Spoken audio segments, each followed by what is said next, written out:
Bismillahirrahmanirrahim. Alhamdulillahilladzi hadana bil Qur'an was sunnah sunnati nabiyina habib wa maulana Muhammad sallallahu alaihi wasallam wa ala alihi wa sahbihi salihin wa man tabi'ahum bi ihsanin ila yaumiddin. Para hadirin yang dirahmati Allah sekalian, pada malam munajat kali ini saya ingin memberi sedikit tazkirah yang bertajuk kejujuran dan integriti tiang utama perkhidmatan awam dan pendidikan. Peranan seorang guru dan juga sebagai warga perkhidmatan awam bukanlah hanya dipandang sekadar sebagai suatu pekerjaan atau profesi. Ia harus dilihat dalam konteks tugas dan tanggungjawab yang mulia, yang mana ianya menuntut kepada dua perkara yang sangat penting: sifat siddiq, kejujuran, dan juga amanah ataupun integriti. Allah Subhanahu wa taala berfirman dalam surah Al-Ahzab ayat 70, A'udzubillahi minasyaitonir rajim. Ya ayyuhalladzina amanu taqullaha wa qulu qawlan sadida. Wahai orang-orang yang beriman, bertakwalah kepada Allah serta ucapkanlah ucapan yang benar dan jujur. Seruan ini tidak hanya tertumpu pada perkataan kita. Ia mencakupi segala aspek kehidupan, tindakan, niat dan semestinya hubungan kita dengan orang sekeliling kita. Beberapa ayat berikutnya juga turut mengandungi kisah bagaimana manusia telah bersetuju untuk memikul amanah sebagai hamba yang diciptakan untuk beribadah dan menyerah diri kepada Allah. Dalam surah Al-Ahzab ayat 72, A'udzubillahi minasyaitonir rajim. Inna 'aradna al-amanata 'ala as-samawati wal ard wal jibali fa'abayna an yahmilnaha washqaqna minha wa hamalaha al-insan innahu kana zaluman jahula. Sungguhnya kami telah menawarkan beban syariat dan apa yang harus dijaga dari harta dan rahsia kepada langit, bumi dan gunung-gunung. Namun, mereka semua enggan untuk menerima amanah ini dan takut dari akibatnya. Lalu, manusia menerimanya. Sesungguhnya manusia itu amat zalim terhadap dirinya sendiri dan tidak mengetahui sama sekali akibat dari menerima amanah ini. Ini menunjukkan betapa beratnya tanggungjawab memikul amanah yang diperintahkan oleh Allah, dan sekaligus ia menjadi kewajipan yang menuntut kita untuk menegakkan kebenaran dan keadilan dalam setiap tindakan yang kita lakukan. Rasulullah sallallahu alaihi wasallam digelar Al-Amin bukan sekadar kerana baginda dipercayai, tetapi kerana kejujuran dan integritinya menyinari seluruh Makkah.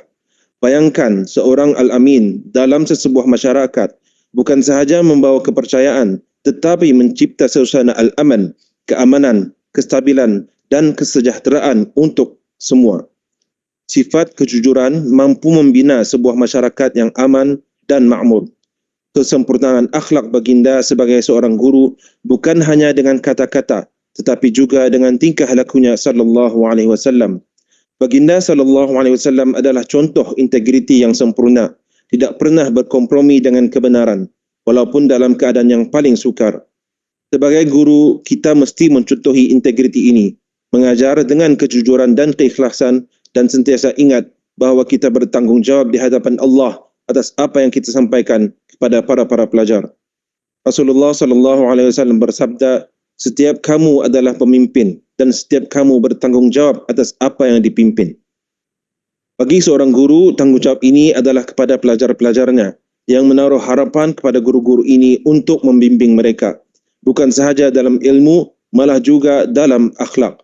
Bagi seorang warga perkhidmatan awam pula, tanggungjawab ini adalah kepada masyarakat yang memerlukan kejujuran dan keadilan dalam menjalankan tugas masing-masing. Dalam surah Al-Baqarah ayat 188 Allah berfirman, A'udzubillahi minasyaitonir rajim, wa la ta'kulu amwalakum bainakum bil batil wa tudlu biha ila al-hukam litakulu fariqan min amwalin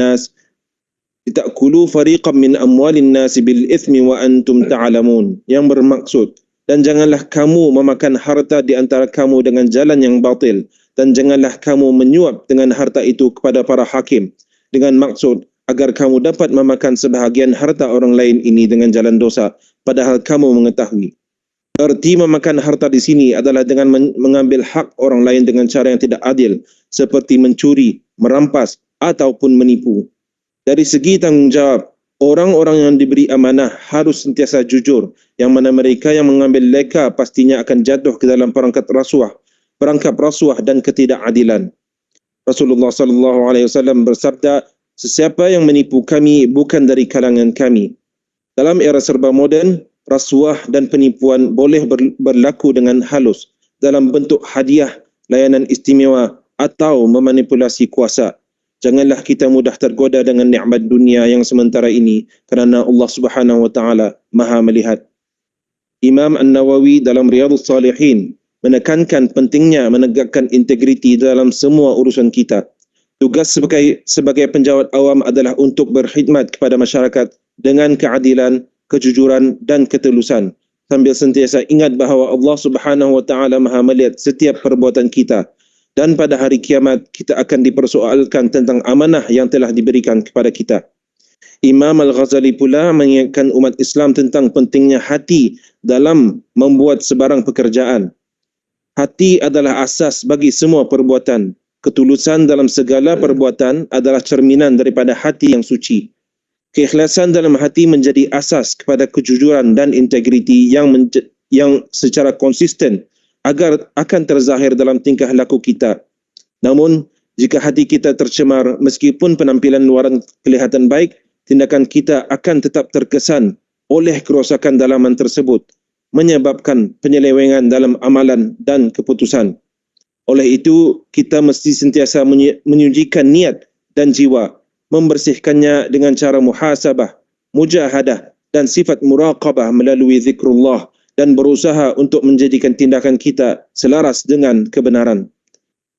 Kita merenungi sabda Rasulullah sallallahu alaihi wasallam yang bermaksud, sebaik-baik manusia adalah yang memberi manfaat kepada orang lain. Apakah manfaat yang lebih besar yang kita boleh berikan kepada masyarakat daripada berkhidmat dengan kejujuran, integriti dan keikhlasan? Untuk mengakhiri tazkirah pada malam ini, saya berdoa semoga Allah Subhanahu wa taala menyucikan hati kita, membimbing tindakan kita dan menjadikan kita di kalangan mereka yang menunaikan amanah dengan kejujuran. Semoga kita akan terus diberi kekuatan untuk melaksanakan tugas kita dengan kejujuran dan integriti, dan marilah kita sama-sama berdoa semoga Allah menerima usaha kita sebagai ibadah. Allahumma tahhir qulubana wa amalana waj'alna minas sadiqin wal mukhlisin fi kulli umurina. Allahumma istaqdimna fi ta'atika waj'al a'malana salihah waj'alha khalisatan liwajhikal karim. Rabbana taqabbal minna innaka antas samiul alim. Wabillahi taufiq wal hidayah. Assalamualaikum warahmatullahi wabarakatuh.